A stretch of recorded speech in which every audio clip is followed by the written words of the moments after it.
श्री राम जी के चरण कमल का एक बार भी स्मरण करने से मन में निर्मलता आ जाती है और कलयुग के सारे पाप नष्ट हो जाते हैं। जिनका स्पर्श पाकर गौतम मुनि की स्त्री अहिल्या ने जो पापमयी थी परम गति पाई, जिनके चरण कमलों का मरकंद गंगा जी जो शिव जी के मस्तक पर विराजमान रहती हैं, उन्हीं चरणों को बहुत ही भाग्यवान जनक जी धो रहे थे।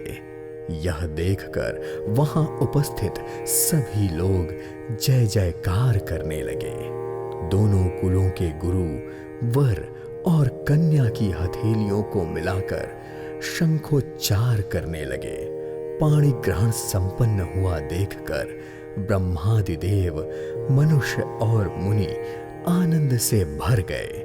रामचंद्र जी को दूल्हे के रूप में देखकर राजा और रानी का शरीर पुलकित हो गया और हृदय में आनंद उमड़ पड़ा। राजाओं के महाराजा जनक जी ने लोक और वेद की रीति से कन्यादान किया। जैसे हिमवान ने शिव जी को पार्वती जी और सागर ने भगवान विष्णु को लक्ष्मी जी दी थी, वैसे ही जनक जी ने श्री रामचंद्र जी को सीता जी समर्पित कर दी, जिससे विश्व में सुंदर और नवीन कीर्ति छा गई।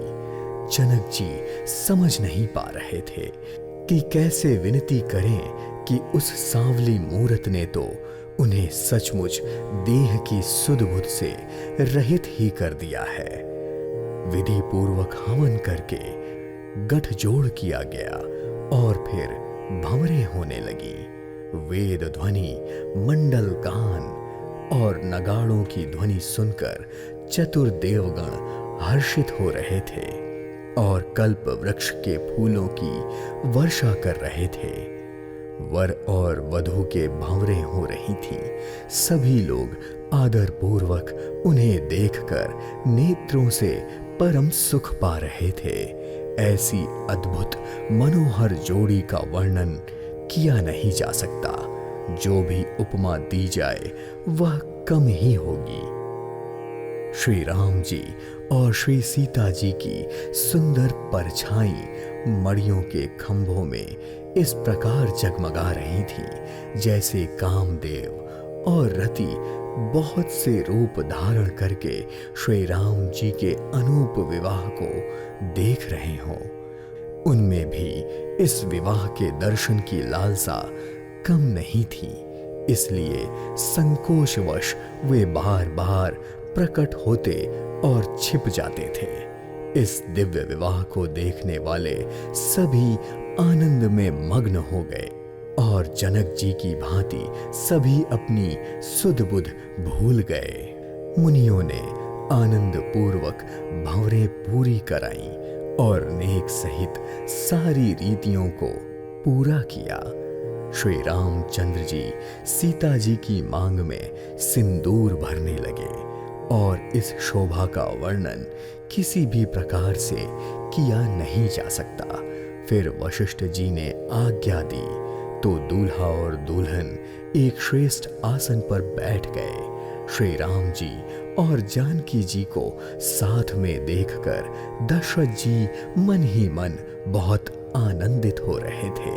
14 लोक में उत्साह भर गया। सभी कहने लगे श्री रामचंद्र जी और सीता जी का विवाह हो गया, पर इस विवाह का वर्णन कैसे किया जाए। जीव एक है और यह मंगल महान है। तभी वशिष्ठ जी की आज्ञा पाकर जनक जी ने विवाह का सारा सामान सजाया और मांडवी जी, ऋतुकीर्ति जी और उर्मिला जी इन तीनों राजकुमारियों को बुलाया और कुशध्वज की बड़ी कन्या मांडवी जी, जो जोश, शील और शोभा की रूप थी, सारी रीतियों से उनका ब्याह भरत जी से करा दिया। जनक जी की छोटी बहन उर्मिला जी, जो सारी सुंदरियों में शिरोमणि थी, उनको लक्ष्मण जी से ब्याह दिया और ऋतुकीर्ति, जो सुंदर नेत्रों वाली रूप और गुणों की खान थी, उन्हें शत्रुघ्न से ब्याह दिया। सभी दूल्हा और दुल्हन अपनी अपनी जोड़ी देखकर हर्षित हो रहे थे। सभी लोग प्रसन्न होकर उनकी सुंदरता की सराहना कर रहे थे और यह शुभ घड़ी देखकर देवता गण फूल बरसा रहे थे। सारी सुंदर दुल्हन अपने सुंदर दूल्हों के साथ एक ही मंडप में अतुलनीय शोभा पा रही थीं।